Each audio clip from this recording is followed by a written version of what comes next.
ma tronche un petit peu. Donc il y a deux prix, le prix en couchette et puis le prix en semi-couchette. Donc bon, c'est des sièges aussi, hein, sauf qu'il y en a qui sont, on va dire, c'est la différence qu'il y a entre la première classe et la deuxième classe. Et il y a une différence de prix déjà pour les passagers classiques, puisque en première classe, on va vous faire payer aux alentours de 150 000 pesos, et en deuxième classe, on va payer aux alentours de 110 000 pesos. Par contre, pour les habitants de l'île, la première classe est à 25 000 pesos et la deuxième classe est à 5 000 pesos. Il y a une différence par 20 quand même, mais bon, c'est un peu normal. Les habitants sur l'île sont quand même hyper isolés et bon, les seuls moyens de voyager, c'est ce bateau, donc une fois par semaine, ou alors l'avion. Et c'est tout. Donc après, sinon c'est des voyages privés qui sont vers Ushuaia, et en bateau qui valent beaucoup plus cher quand même. Le passage, je crois, de petits bateaux entre Ushuaia et Williams, enfin entre l'île, puisqu'ils n'abordent pas à Williams, ils abordent à Puerto Navarino. Et le passage doit être aux alentours de pas loin de 150 $, je crois, donc assez exorbitant.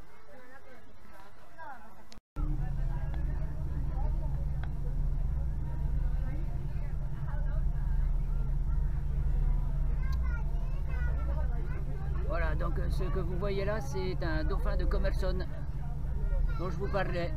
Ils adorent jouer proche des bateaux.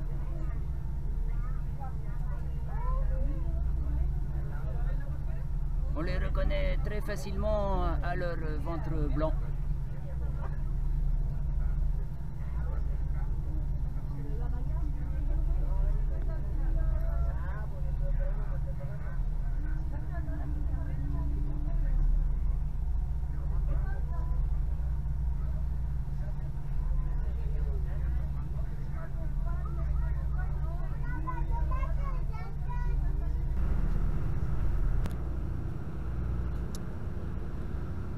Voilà, il est environ 6 h du matin et nous sommes du côté du certainement des passages des canals Cockburn et des canals Brecknock, donc à la sortie du détroit de Magellan. Voilà à quoi ça ressemble.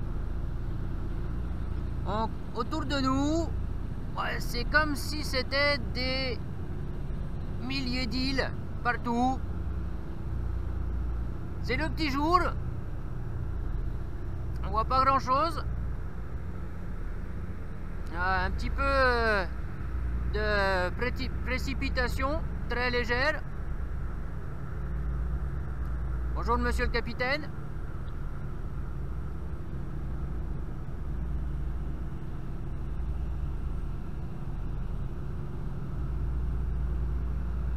Alors, bon, si aujourd'hui c'est quand même, on va dire, assez facile de naviguer ici, puisque n'importe qui quasiment pourrait le faire avec toutes les aides à la navigation qu'on a. C'est comme en voiture, hein, on a un GPS, on peut aller n'importe où, hein. Là c'est pareil. Les aides à la navigation, on pourrait vous dire attention, partez un petit peu plus à droite, partez un petit peu plus à gauche. Naviguer sur tant de temps à tel endroit et puis tout irait bien. Mais imaginez un petit peu ce que c'était il y a environ 5 siècles, quand les premiers explorateurs sont passés par ici pour découvrir ces voies. Ben, franchement, excusez-moi l'expression, mais fallait quand même avoir des couilles, hein, et puis pas de la grosseur des noisettes, hein. C'était un voyage vers l'inconnu. Il n'y avait que, on va dire, ils allaient que vers des choses que personne connaissait. Un voyage avec de grandes chances sans retour, une mort certaine, possiblement dans d'affreuses souffrances, la famine, les maladies, les accidents. Imaginez-vous échouer sur un rocher comme ça, votre bateau, et puis plus rien avoir à bouffer et crever de faim pendant voilà, juste le temps qu'il vous reste à passer. Bah, les mecs, chapeau, franchement, nous on est des tafioles, ouais, faut l'avouer, on est des lopettes. Bon, on va en profiter qu'il n'y a pas grand monde ici dans la partie, donc le pont inférieur, qui est la salle de restaurant en fait, pour vous montrer un petit peu tout ça.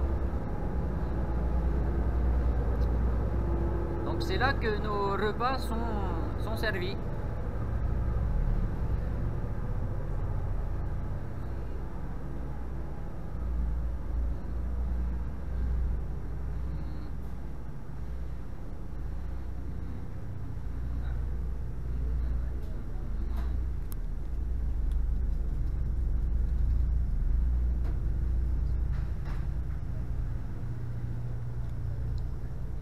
La cantine, c'est ici. On a des petits plateaux et puis on vient chercher tout ça. Oh, hey, Charles Darwin, ça vous dit quelque chose?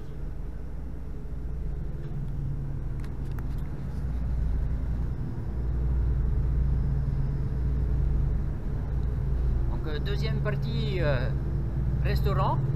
Puisque c'est tout un couloir en fait hein, qu'on a sur le bateau, on a simplement un côté. Donc le pont inférieur c'est le restaurant et le pont supérieur eh ben, c'est les sièges couchettes en fait. Et puis voilà, de l'autre côté on a les véhicules qui sont dehors. Et dessous nous on a les moteurs qu'on entend quand même pas mal.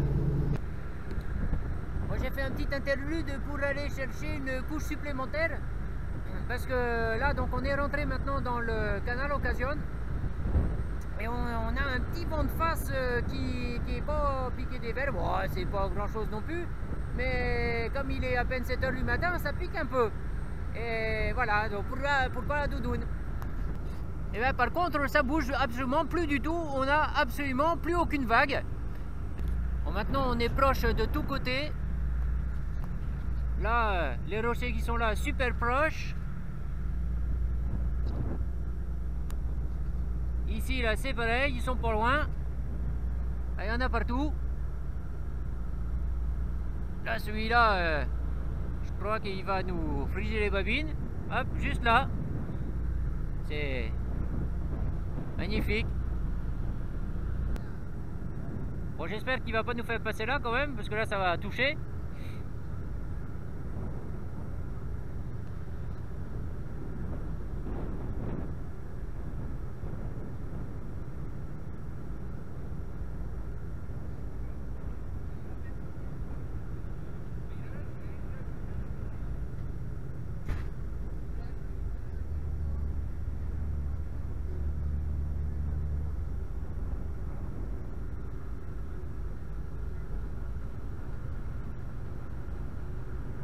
Voilà, on est à quoi? On est à 20 mètres environ.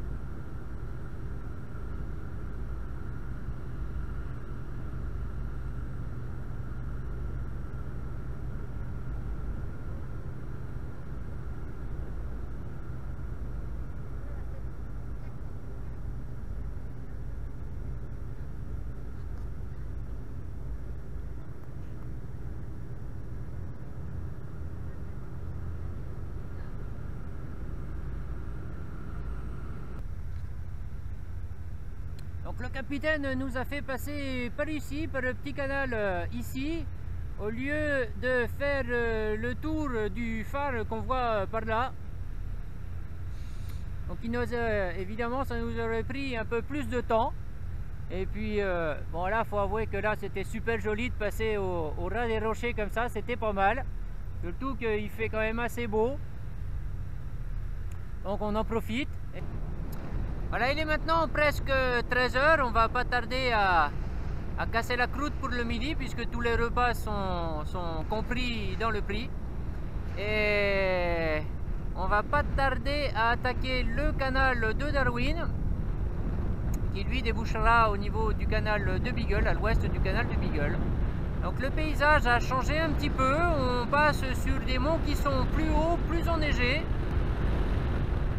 Il y a aussi un petit peu plus de zèfre. Il fait pas plus chaud que ce matin à 6 h. Il y a moins de vagues, puisque là, à l'intérieur des montagnes comme ça, on est vachement protégé au niveau de la houle. On n'a plus du tout de houle. Et on a, hop, encore un dauphin de Commerson ici.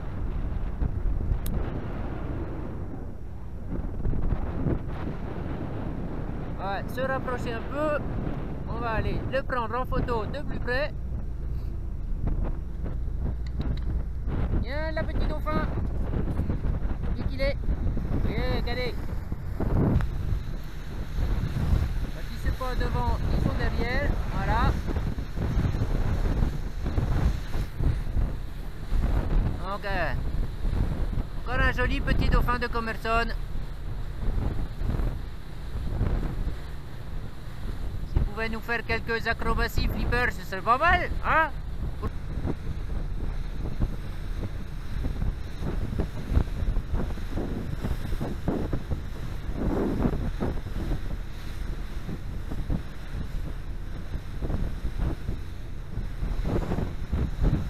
On en a plusieurs autour. Plusieurs qui se montrent seulement épisodiquement.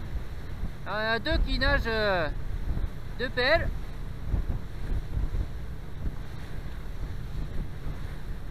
Donc les dauphins de Commerson ne sont pas des grands dauphins puisque je crois qu'ils font au maximum 1,50 m.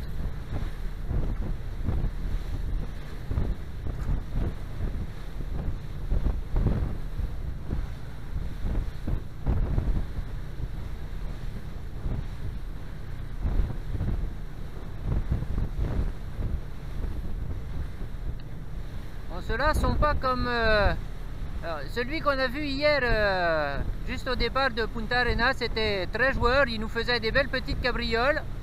Eux, ils ont juste l'intention de nous accompagner un petit peu.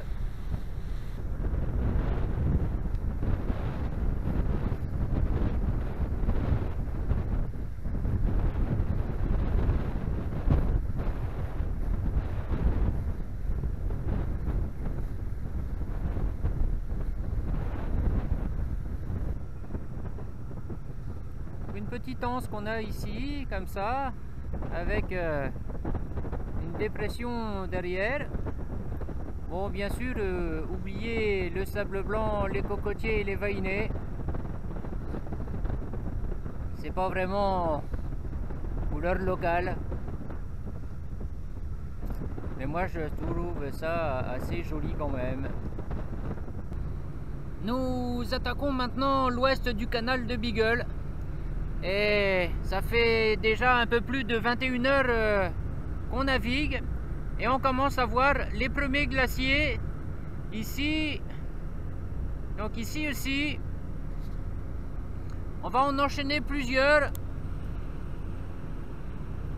dans l'ordre. Ça devrait être, pour une petite aide-mémoire, ce sera plus facile. Donc on devrait avoir le glacier Romanche, puis le glacier allemand, le français, l'italien et le hollandais. Bon, avec un petit rayon de soleil dessus, c'est quand même assez sympathique. Ces glaciers sont sur le côté nord, sur la rive nord du canal de Beagle, et sur le débouché ouest, donc côté Pacifique. Donc on a de la chance d'avoir des conditions qui sont assez clémentes. Le temps est de la partie. On a environ 10 degrés. Alors Voyez, ça c'est simplement des petits thermomètres que vous trouvez soit en station d'été qui va de 40 à 4 degrés, ou alors en station d'hiver qui va de -20 jusqu'à +25. C'est absolument très léger, c'est absolument incassable, insensible aux intempéries. Et puis moi j'aime bien savoir quand même la température qu'il fait. Donc tous ces glaciers qu'on voit là partout ici, donc toute cette chaîne qui n'est constituée en fait que des glaciers ne fait pas proprement parler ne fait pas partie à proprement parler du Campo Hielo Sur, puisque donc ce champ de glace sud en espagnol est sur le continent, et toutes les terres en fait qu'on voit ici ne font pas partie du continent et font partie de la Terre de Feu. Donc ce n'est plus la cordillère des Andes qu'on voit, mais c'est la cordillère de Darwin, puisque la cordillère des Andes s'arrête sur la partie continentale. À partir du moment où on vient donc sur la Terre de Feu, en Terre de Feu, la cordillère des Andes devient la cordillère de Darwin.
Voilà, Puerto Williams de nuit. On est le 28 octobre. Préparation de l'appontage, ils ont déjà commencé à ouvrir la porte.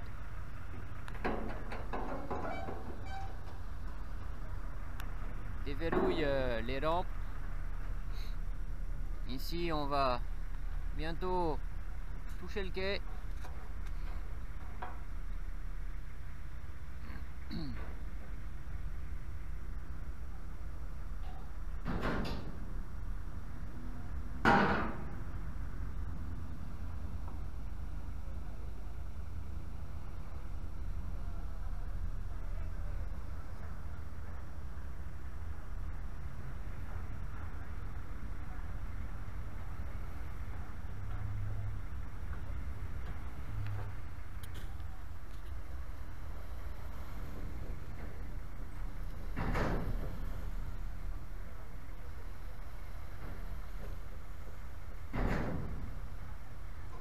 Peu.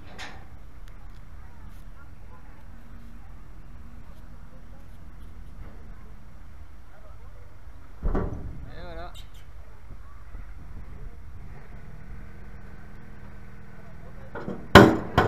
Allez.